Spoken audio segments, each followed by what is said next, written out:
Hello everyone, welcome to सरजी notes. और आज हम सीखने जा रहे हैं इंग्लिश ग्रामर में बड़ा ही इंपॉर्टेंट चैप्टर एपोस्ट्रॉफी। तो एपोस्ट्रॉफी के बारे में हम जानेंगे कि कितने प्रकार का है, कहाँ कहाँ पर यूज होता है, और आज आपकी सारी समस्याएं इसके बारे में जो भी होगी उसका हम सॉल्यूशन करेंगे। तो आइए एक एक करके जानते हैं इसके बारे में। जो एपोस्ट्रॉफी है वो दो प्रकार से है। पहला टाइप जो है वो ये है कि आप एक कोमा लगाते हैं और एक एस लगाते हैं, तो ये हो गया हमारा एपोस्ट्रॉफी।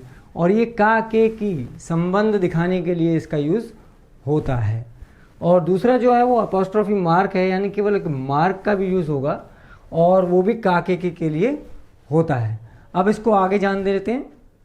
तो सबसे पहले जो अपोस्ट्रोफी एस का प्रयोग होता है का के लिए, वो किसके साथ होता है? वो होता है सजीव वस्तुओं के साथ, यानी लिविंग ऑब्जेक्ट्स के साथ होगा। जो लिविंग हैं, जिनके अंदर जान होती है, उनके साथ यूज़ होता है। जैसे किसी का नाम हो गया, तो जैसे कि अमर्स वॉच, अमर की घड़ी, तो काके के लिए हो गया। और अमर जो है लिविंग है, तो यहाँ पर हमने कोमा लगा के, आप देख रहे हैं, एस लगा दिया, अपोस्ट्रोफी लगा दिया, हमने यूज़ कर दिया। टीनाज अंकल, टीना के अंकल। फादर्स नेम, पापा का नाम या पिताजी का नाम, पिताजी भी लिविंग है। मदर्स नेम, माता का नाम, माता भी एक लिविंग है। तो यहाँ पर काके के लिए अगर हमें दिखाना है तो लिविंग के साथ हम कोमा लगा के एस लगा देते हैं, तो अपोस्ट्रोफी का यूज़ हो गया। और काके की यानी हमने संबंध दिखाने के लिए यहाँ पर इसका यूज़ किया। अब इसका दूसरा यूज़ जानते हैं।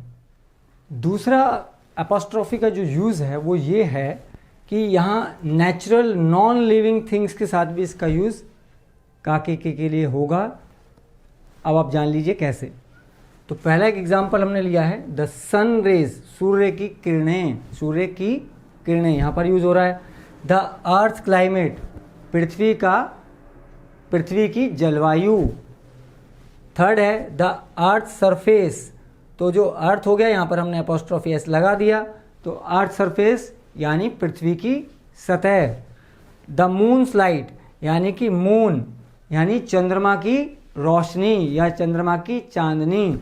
तो यहाँ पर हमने देखा काके के लिए नॉन लिविंग कुछ जो हमारे ऑब्जेक्ट्स इस प्रकार के हैं, प्लैनेट हैं या मून, अर्थ, ये जो हैं, इनके साथ हम अपोस्ट्रोफी एस लगा सकते हैं के लिए।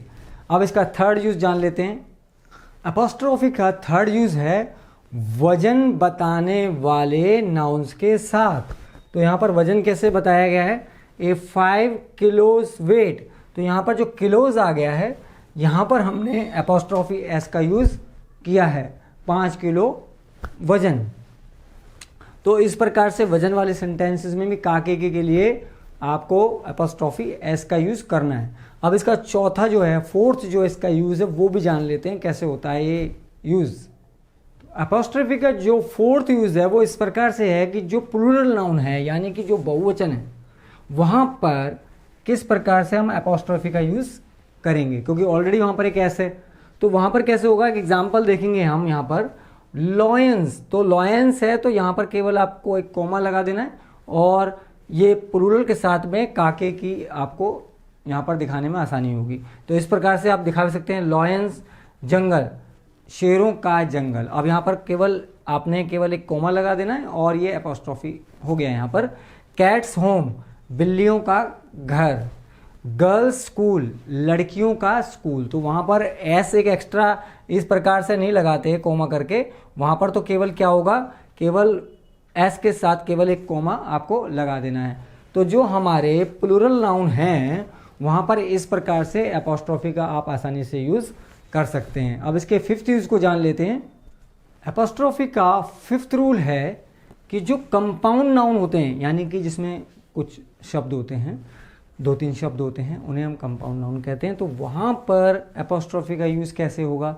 तो इसमें लिखा है कंपाउंड नाउन में अपोस्ट्रोफी का यूज़ अंतिम वर्ड के साथ होगा, जो अंतिम शब्द है उसके साथ होगा। जैसे मदर इन लॉ है, तो मदर्स, यहाँ एस नहीं लगेगा कोमा लगा के, ना इनके साथ होगा। जो लॉ है तो यहाँ पर यूज़ होगा। जैसे एग्जाम्पल मैंने लिख दिया है, मदर इन लॉज, तो जो आखिरी शब्द है इसके साथ में क्या लगेगा, काके के लिए हम अपोस्ट्रोफी एस का यूज़ करेंगे। तो जो भी कंपाउंड आपको शब्द मिलते हैं उनके लास्ट वर्ड के साथ आप कोमा लगा के अपोस्ट्रोफी का यूज़ काके के लिए करेंगे। अब इसके छठे यानी कि 6 रूल को जान लेते हैं। एपॉस्ट्रोफी यूज़ का जो 6 हमारा रूल है उसमें कैसे यूज़ होगा एपॉस्ट्रोफी वो भी जान लेते हैं। Nobody, anybody, everybody, somebody, anyone, no one, everyone के साथ एपॉस्ट्रोफी का प्रयोग होगा। और वो कैसे होगा एग्जाम्पल देख लेते हैं। समवन्स पेन, किसी का पेन, किसी का पेन यहाँ पर यूज़ हो गया। यहाँ पर आप देख रहे हैं। नोबडीज केयर, किसी की केयर। समबडीज होप, किसी की आशा। तो यहाँ पर हम इस प्रकार से इन शब्दों के साथ भी एपॉस्ट्रोफी का हम यूज़ करते हैं बड़ी ही आसानी के साथ संबंध दिखाने के लिए। अब इसके 7th यूज़ को जान लेते हैं। 7th रूल में हम जानेंगे कि एपॉस्ट्रोफी एस का प्रयोग कहाँ नहीं होगा। जैसे कि मैंने लिखा है कि कुछ प्रोनाउन जैसे yours, ours, theirs, hers, his आदि के साथ एपॉस्ट्रोफी एस का प्रयोग नहीं किया जाता है। जैसे कि यहाँ पर आप देख रहे हैं कि यूअर्स है आपका, तो यहाँ पर कोई ना तो इधर कोई कोमा है ना एस से पहले कोई कोमा है, तो इसमें हमें एपॉस्ट्रोफी से बचना है। जो भी जैसे कि यूअर्स फेथफुली है या यूअर्स सिंसियरली है, तो इस प्रकार में यहाँ पर एपॉस्ट्रोफी का यूज़ नहीं होता है। इस गलती से हमें बचना होगा।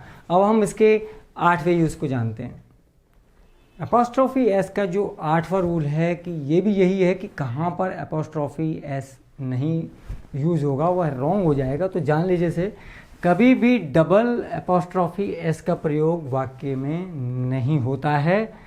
कैसे, एक एग्जाम्पल से हम इसको जानेंगे। जैसे कि योर ब्रदर्स फादर्स हाउस, अब यहाँ पर 2 हो गया, आपके भाई के पापा का घर, तो ये क्या है, रॉन्ग है यहाँ पर, क्योंकि 2 जगह हमने एक ही सेंटेंस में यहाँ पर एपॉस्ट्रोफी का यूज़ किया हुआ है और एक यहाँ पर किया हुआ है। इसका सही यूज़ क्या है, द हाउस ऑफ लगा के हम इसको चेंज करते हैं। The house of your brothers father, आपके भाई के पिताजी का घर। तो इस प्रकार से यहाँ पर एक ही बार यूज़ होगा, ना कि 2 बार यूज़ होगा, और ये करेक्ट सेंटेंस यहाँ पर कर दिया गया है। तो आपने यहाँ पर जाना कि कहाँ पर हम एपॉस्ट्रोफी लगाते हैं, कहाँ पर इसके लगाने से गलती हो सकती है। इस वीडियो में आई होप आपने ये सब जान लिया होगा। और अभी तक भी अगर आपने हमारे चैनल को सब्सक्राइब नहीं किया है तो जल्दी से सब्सक्राइब कर दीजिए।